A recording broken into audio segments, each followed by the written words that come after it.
നമ്മുടെ നാട്ടിൽ ഇഷ്ടംപോലെ പുഴകൾ, തോടുകൾ, ഇഷ്ടംപോലെ വെള്ളം, ഇതെല്ലാം കടലിലേക്ക് വെറുതെ ഒഴുക്കി കളയുക. വിദേശത്തെ രാജ്യത്താണ് ഇത്രയും പുഴകളും തോടുകളും ഉണ്ടെന്ന് വെച്ചിട്ടുണ്ടെങ്കിൽ അവരത് കോടികൾ, ശതകോടികൾ ഉണ്ടാക്കുന്ന ടൂറിസ്റ്റ് പ്ലേസാക്കി മാറ്റും.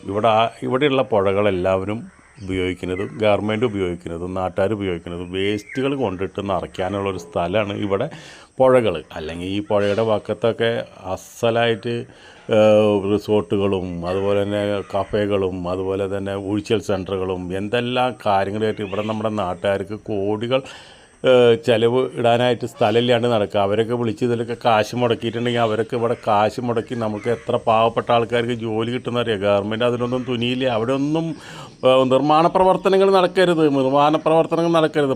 പുഴയായിട്ടിരിക്കണം. അവിടെ മനുഷ്യനിർമ്മിതമായിട്ട് ആൾക്കാർക്ക് ഇതുപോലെ ശതകോടികൾ ചിലവാക്കിയിട്ട് പുഴകൾ ഉണ്ടാക്കണ്.